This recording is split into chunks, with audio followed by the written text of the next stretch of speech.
When I found out I was going to be a parent, I immediately felt a lot of anxiety and worry. So I went on to BetterHelp to try to look for a therapist to help me with that. My relationship with my family and with my boyfriend and with myself were suffering. I really needed help. I was ruminating a lot. Really getting those thoughts out to a therapist and getting feedback was just life-changing. Discover what BetterHelp Online Therapy can do for you. Visit BetterHelp.com today.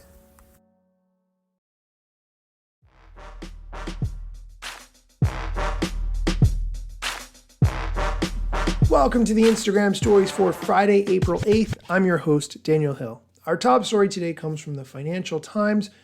I talked about Instagram planning to do something NFT related before. Apparently, this is coming very soon. According to one memo shared internally last week, Meta plans to launch a pilot for posting and sharing NFTs on Facebook and potentially Instagram in mid-May.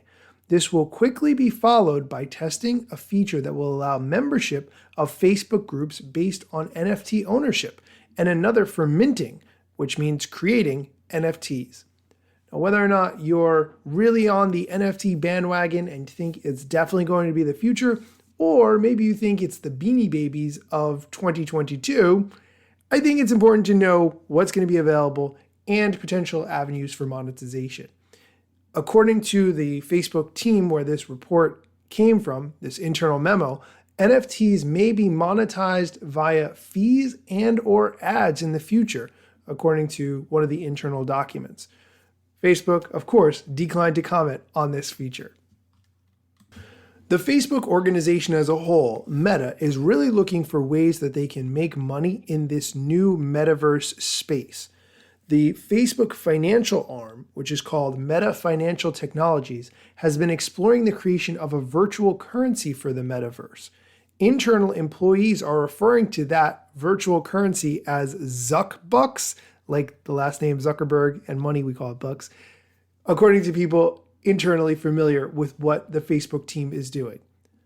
This wouldn't necessarily be a cryptocurrency based on the blockchain like Bitcoin, but instead it would be like in-app tokens, something like the Robux currency that's in the game Roblox, if you play that game or you know someone who does and you're familiar with it. Meta is also looking into the creation of social tokens or reputation tokens, which could be issued as rewards for meaningful contributions in Facebook groups, for example.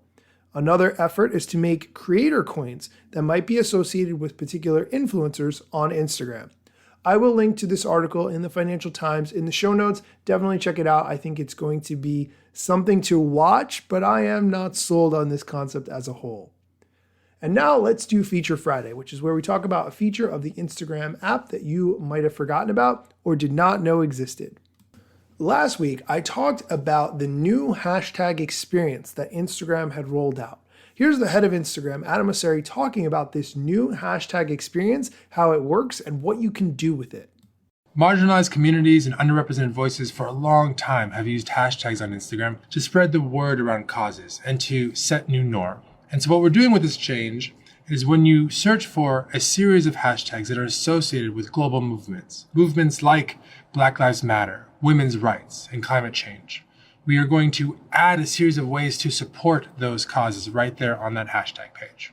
One of the key challenges here was figuring out which hashtags to support. So we tried to work with the community and also talk to a number of organizations around the world, organizations like GLAAD, the NAACP, and the Hispanic Heritage Foundation, to work out which hashtags to start with for our first version of destinations. And when you get to one of these destinations, in addition to what you would normally see on a hashtag page, related content and the ability to follow and get that content in your feed, we're also providing people the opportunity to support that cause. You can spread the word and send information to your friends over DMs. You can start a fundraiser and raise funds for a specific cause within that overall movement. So check them out. We're starting here in the US. There's about 35 to start, but we plan to expand around the world into more hashtags over time. And let me know what you think in the comments. See you next week. Peace. Okay, while I do think it's important to give ways for users to be able to find causes that they care about and have ways to support them on the app, I very rarely search for things via hashtag these days. It's just not really how we get information anymore because there's just so much out there that if you can't come across it by Googling or using DuckDuckGo, which is what I normally do, I'm not going to find it on Instagram. Unless I'm searching for a specific business name or something like that, I do not search for things via hashtags anymore. That's going to do it for today's show, but before I end, I want to give a huge shout out to Donna M. Lewis, who left a review for this flash briefing on Amazon.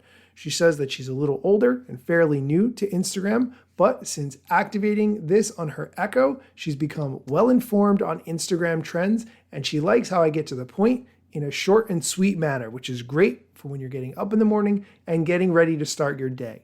I really want to do more to highlight people who are nice enough to write reviews for me, and if you have never written a review for me, now is your chance. If you listen on your Amazon Echo smart speaker, you can go to Amazon and find the Instagram stories and leave a review there.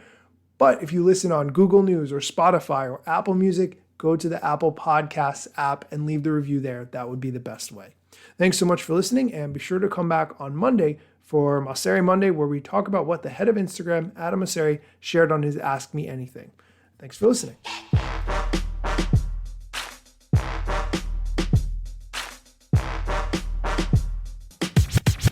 I'm not yet a member of the Instagram team, but my podcast covers many Instagram themes. But the name, image, logos are trademarks at Instagram and the LCC in the USA and every territory. Everything I publish independently until Zuck returns my DMs and starts to pay my salary. Not sponsored or endorsed, no lies, no fallacies. I use their logo with permission, not malicious or callously. No trademark violation, filling all criteria. Follow me on Instagram or Twitter at Daniel Hill Media.